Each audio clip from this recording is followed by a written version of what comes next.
안녕하십니까. 2025년 5월 31일 최병무의 팩트 시작하겠습니다. 자, 유시민 전 노무현재단 이사장의 김문수 후보 부인 비난, 이 문제에 대해서 심지어는 민주노총과 한국노총까지 사과하라 이렇게 얘기를 하니까 사과라는 형식을 빌어서 해명을 했습니다. 노무현재단 유튜브에 어제 출연을 해서요, 이렇게 이 발언을 원래 했던 그 취지는 이런 겁니다. 김문수 후보의 부인 설란영 씨가 본인이 감당할 수 없는 대통령 후보 배우자 자리에 있어서 제정신이 아니다, 이런 취지로 얘기를 한 데 대해서 그 표현은 입에 붙은 말처럼 튀어나왔고 좀 더 정확하게 표현했으면 비난을 그렇게 많이 받지는 않았을 것이다. 무슨 얘기인지 잘 모르겠습니다만, 여하튼 설란영 씨가 과거 노동운동을 했음에도 불구하고 노조를 비하하고 다른 후보의 배우자를 공개적으로 비방한 것이 오히려 남편 김문수 후보의 표를 깎는 언행이라고 본 것이다. 남편을 지나치게 우러러보는 관계에 있기 때문에 비판적 거리감을 갖기 어려운 상황이라는 걸 말한 것이다. 표현이 거칠었다. 그건 제 잘못이다. 하지만 제가 말한 건 설란영 씨가 한목적적이고 이성적인 판단을 하지 못하고 있다는 뜻이다. 이렇게 얘기를 했습니다. 그러니까 본인의 표현이 거칠었다는 부분에 대해서 사과를 하면서도 설란영 씨가 이성적인 판단 못한다, 그 얘기는 한마디로 얘기하면 제정신이 아니다 이 얘기죠. 그 부분은 거두지 않은 겁니다. 저는 2차 가해라고 봅니다. 사과가 아니고요. 자, 해명이 더 고약한 거죠. 자, 이 부분에 관해서 특히 김혜경 씨를 비방했다고 얘기하는데 그게 비방인가요? 팩트 아닌가요? 팩트? 김혜경 씨가 경기도 법인카드를 가지고 소고기 사 먹고 초밥 사 먹은 건 사실 아닙니까? 거기다가 민주당 의원 부인들한테 밥 사준 것도 사실이고요. 그것도 자기 돈이 아니고 경기도 법인카드로. 그래서 1심에서 벌금 150만 원 선고받지 않았습니까? 그게 왜 비방이죠? 비방이라는 거는 마치 없는 사실을 만들어서 폄하하는 걸 비방이라고 흔히 얘기합니다. 이건 비방이 아니고요, 객관적인 팩트를 가지고 지적을 하는 겁니다. 경기도 법인카드를 가지고 자기 사적인 목적에 쓰는 사람이 제정신이 아니지, 그거를 사적인 목적에 나는 안 쓴다 라고 얘기하는 사람은 정말 그 사람이야말로 올바른 태도를 가지고 상대를 비판할 수 있는 거죠. 아니, 도지사 부인이 왜 경기도의 공금에 손을 댑니까? 그것도 도지사가 책임이 있죠. 그거는 재판 중이니까. 자, 그래서 이에 대해서 이제 김문수 후보가 어떻게 대응할 것인가. 사실은 많은 사람들이 관심을 가지고 이거를 정면으로 대응할 수도 있고요. 우리 부부가 이런 관계가 아니다, 이렇게 대응할 수도 있고, 그렇습니다. 근데 어제 강원도 춘천 유세를 하면서 김문수 후보가 아주 긴 시간 동안 가족사를 얘기했습니다. 어찌 보면 정말 그 시절에, 그러니까 박정희 대통령 시절 유신 이런 때 이제 이른바 노동운동을 김문수 후보가 한참 할 때 부인을 어떻게 만났고 그 과정에서 어떻게 됐고, 그 다음에 자기 가족은 바로 이 어렵고 가난했기 때문에 뭘 어떻게 했고 이런 얘기를 쭉 얘기했는데 굉장히 저는 감성적 대응이었다고 봅니다. 그동안 저를 지켜주고 함께 해준 제 아내가 자랑스럽다. 학력을 가지고, 이제 고졸이라는 거죠.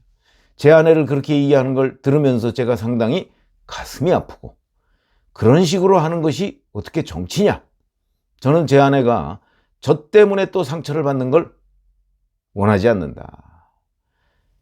제 아내는 저 때문에 같이 운동하고 이러다가 또 잡혀서 경찰서 유치장에도 2번을 갔다. 제가 여러 가지로 부족한 점이 많은데 제 아내한테는 특히 부족하다. 제 딸한테도 장난감 하나 사준 적이 없다. 이러면서 울먹였고요. 감정이 북받치게 돼 있습니다. 자기와 아내와의 관계를 설명하는 것 뿐만 아니고, 심지어 이렇게, 저는 대통령보다도 가정이 더 중요하다. 가정이 없으면 대통령이 무슨 소용이 있겠는가. 그러면서 이제 아내와 결혼할 당시를 또 설명을 했습니다. 우리 둘이 결혼할 때는 둘 다 대학 졸업장이 없는 상태였다. 저희 집은 이런 뜻이겠죠. 7남매가 있다. 큰 누나는 초등학교밖에 안 나오고, 그 다음에 저만 대학을 갔지 나머지는 대학 간 사람이 아무도 없다. 7남매 중에 김문수 후보 혼자만 대학을 갔다는 겁니다. 그래서 우리 집에는 7남매 중에 6명이 대학을 못 갔지만 다 저보다 잘 산다. 제가 제일 못 산다. 저는 돈 버는 데 관심이 없고 계속 데모하고 대한민국을 어떻게 살려야 된다. 민주주의를 살리자. 우리 국민을 위해서 나는 봉사하는 사람이지 내가 돈 버는 사람이 아니다. 이런 생각을 가지고 살았다. 자, 이렇게 대응을 한 겁니다. 그리고 이제 본인이 노조위원장을 해가면서 부인을 어떻게 만났고, 그 다음에 삼청교육대에 끌려갈 상황인데 그걸 누가 숨으라 그래서 부인하고 동생들 사는 그 집에 다락방에 가서 숨었고, 뭐 이런 얘기들을 쫙 해가면서 시집갈 생각이 없다는 자기 부인한테 나중에 뭐 이런저런 얘기를 하고, 그래서 자기가 하여튼 숨어서 지내면서 그 계엄이 끝나고, 그때 전두환 그 신군부의 그 계엄이 끝나고 결혼식을 올렸다. 뭐 이런 얘기들을 이제 쭉 하고, 결혼했을 때 돈 20만 원밖에 없었다. 그래서 제 아내가 드레스도 못 입고 아무것도 없이, 청첩장도 없고 예식장도 못 빌리고 교회 교육관 빈대가 하나 있어서 거기서 음식도 없이 그냥 결혼식을 했는데, 저도 해고 자고 아내도 해고 자고 사회자도 계엄 때 잡혀가서 나온 해고 자고, 그 다음에 줄에 선 사람은 대한전선 노조위원장이다. 청첩장이 없다. 하객들이라고는 경찰들이 이거는 위장결혼이다 그래서 결혼식을 빙자해서 위장결혼한다고 시위하고 이런 거 외에 없었다. 그래서 단칸방, 봉천동, 서울 꼭대기에 화장실도 없는 그 방을 얻어서 제 딸 하나를 낳고, 아내는 작은 책방을 하면서 나를 뒷바라지했다. 이런 얘기를 강원도 춘천 유세에서 청중들한테 쭉 설명을 한 겁니다. 아마 그 전문이 지금 떠 있는데 몇몇 매체에 그 전문을 읽어보면요, 진짜 눈물이 나올 정도의 가족사입니다. 자, 이런 가족사를 보고 뭐 고등학교밖에 안 나와서 뭐 찐 노동자, 과연 이렇게 얘기를 할 수가 있는가? 그래서 남편을 뭐 우러러봐서 지금 이거 보니까 뭐 남편을 우러러본 게 아니고 남편을 먹여 살렸군요, 보니까. 남편 뭐 둘 다 부부가 다 해고자니까. 그래서 그 유시민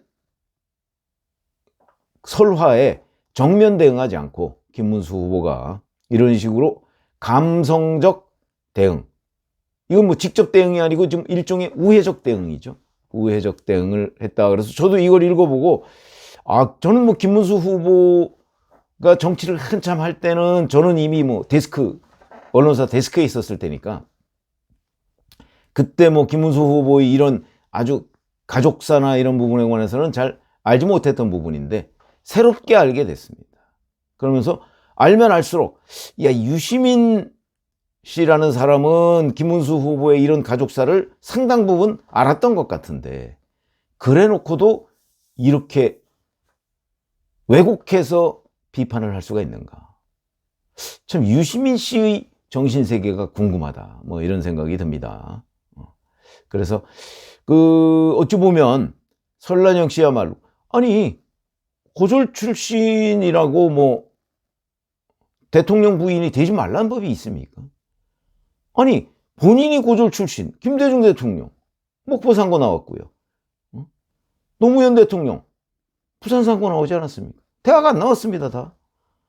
그러면 고졸 출신이 대통령 되는 건 괜찮고 고졸 출신이 대통령 부인 되는 건 안 되나요?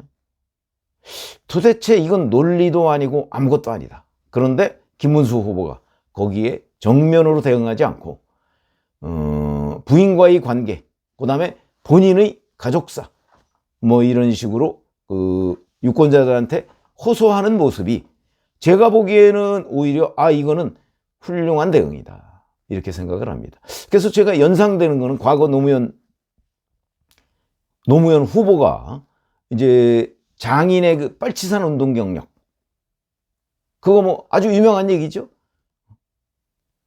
저는 제 아내를 버리지 않습니다. 장인이 빨치산 운동했다는 건 난 몰랐습니다. 그렇다고 제가 제 아내를 버리란 말입니까? 이렇게 얘기해서 판을 뒤집었던 사례를 연상하게 한다. 이렇게 해서 제가 보기에는 김문수 후보의 대응이 감성적 대응이었고 이것이 오히려 더 정면 대응보다 호소력이 있는 것 아닌가, 이렇게 판단이 됩니다.